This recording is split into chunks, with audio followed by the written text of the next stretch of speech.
दोस्तों नमस्कार। YouTube channel चर्चा का विषय में आप सभी का स्वागत है। अमेरिका में धमाकेदार तरीके से रिपब्लिकन पार्टी के प्रत्याशी डोनाल्ड ट्रंप ने जीत हासिल कर ली है। अभी औपचारिक ऐलान नहीं हुआ है। औपचारिक ऐलान में कुछ समय लग सकता है क्योंकि कई औपचारिकताएं पूरी होनी है। अभी यह भी देखना है कि डेमोक्रेटिक प्रत्याशी कमला हैरिस कोई आपत्ति तो दर्ज नहीं करती हैं। यह भी देखना है कि जीत का आंकड़ा उन वोटों से ज़्यादा है क्या, जो वोट अभी और गिने जाने हैं। अभी और भी कई चीज़ें हैं, तो इसलिए उस पर निर्भर करेगा। लेकिन फिलहाल 99.99% हम ये कह सकते हैं कि अमेरिका के अगले राष्ट्रपति डोनाल्ड ट्रंप होंगे।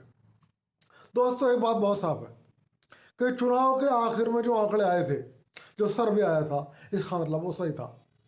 चुनाव के आखिर में सर्वे आया था कि मुकाबला बहुत बराबरी का है और जो 7 स्विंग स्टेट्स हैं वहाँ हवा का रुख बदल रहा है। फिलहाल परिणाम यही कह रहे हैं कि उन 7 स्विंग स्टेट्स में छप्पड़ फाड़ वोट मिले हैं डोनाल्ड ट्रंप को।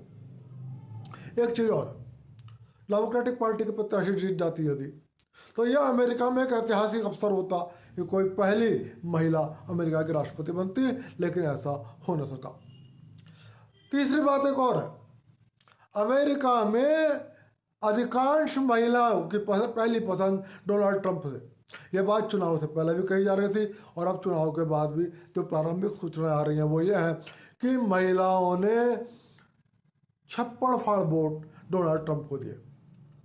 तो डोनाल्ड ट्रंप की जीत तो अमेरिका में हुई है, एक अमेरिका की पार्टी की ओर तो हुई है, लेकिन जश्न भारत में भी मन रहा है। अमेरिका में तो जश्न मन ही रहा है। अभी डोनाल्ड ट्रंप ने कहा है कि मैंने ऐसा जश्न कभी नहीं देखा, लेकिन भारत में भी कई शहरों से जश्न की खबरें हैं और सोशल मीडिया पे भी जश्न हो रहा है। और तो और जिस शहर से मैं वीडियो में आ रहा हूँ यहाँ पर भी आतिशबाजी का एक राउंड हो गया है। मतलब ऐसा लग रहा है जैसे भारत की जनता ने अमेरिका के चुनाव में अपना प्रत्याशी खड़ा करा हो। ये डोनाल्ड ट्रंप की लोकप्रियता को बताता है कि अमेरिका की सीमाओं से बाहर भी उनकी लोकप्रियता थी। इजराइल में हर आदमी उनकी जीत की कामना कर रहा था। भारत में बहुत बड़ा तबका, बहुत बड़ी मेजॉरिटी उनकी जीत की कामना कर रही थी। उन्होंने जीत हासिल कर लिया। दोस्तों अब जब भी औपचारिक घोषणा हो जाएगी वो तो बात की बात है, लेकिन यदि डोनाल्ड ट्रंप अब राष्ट्रपति बनते ही हैं, जैसा कि लगभग निश्चित है, तो कई चीज़ों को पर निगाह डालनी होगी। रूस यूक्रेन युद्ध का क्या होगा। उन्होंने कहा था कि मैं युद्ध रुकवा दूंगा।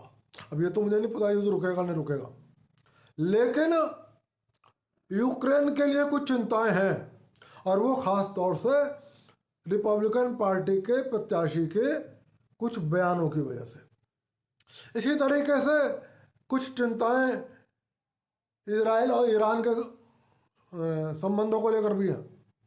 इजराइल के लोग चाहते थे रिपब्लिकन पार्टी का प्रत्याशी चुनाव जीत जाए। उन्हें पूरी उम्मीद थी कि जैसे डेमोक्रेट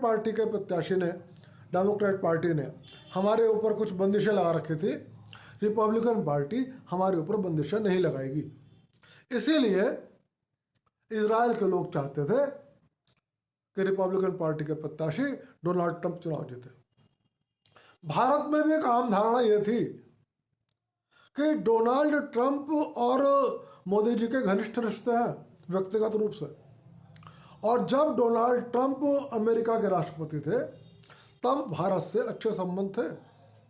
जो अब बीच में थोड़े से तल्खियाँ आई, तो भारत के लोगों को भी ये उम्मीद है कि अब यदि डोनाल्ड ट्रंप शपथ ले लेते हैं तो अमेरिका और भारत के रिश्तों में सुधार होगा। हालांकि ये सब अभी देखने की बात है, अभी भविष्य के गर्भ में है, अभी कुछ नहीं कह सकता। फिलहाल सिर्फ ये बताने आया हूँ आपको कि डोनाल्ड ट्रंप की धमाकेदार वापसी अमेरिका में हो रही है और अब आगे चलकर हमें ये देखना होगा कि ईरान और इजराइल, रूस और यूक्रेन, भारत और अमेरिका, भारत और चीन और अमेरिका और चीन और अमेरिका और ताइवान, ये कुछ महत्वपूर्ण साझेदारियां हैं, महत्वपूर्ण द्विपक्षीय संबंध हैं। इन पर कितना प्रभाव पड़ेगा, क्योंकि यह निश्चित है कि अमेरिका में डेमोक्रेटिक पार्टी के बाद रिपब्लिकन पार्टी के आने से इन द्विपक्षीय संबंधों पर कुछ ना कुछ प्रभाव पड़ेगा। दोस्तों, बस बात यही खत्म कर रहा हूँ। आप सभी को मेरा नमस्कार। डोनाल्ड ट्रंप के सभी समर्थकों को मेरी ओर से बहुत बहुत बधाई। फिर मिलूंगा और किसी विषय पर बात करूंगा। यदि आपको वीडियो पसंद आए, लाइक कर देना, चैनल को सब्सक्राइब कर देना। नमस्कार।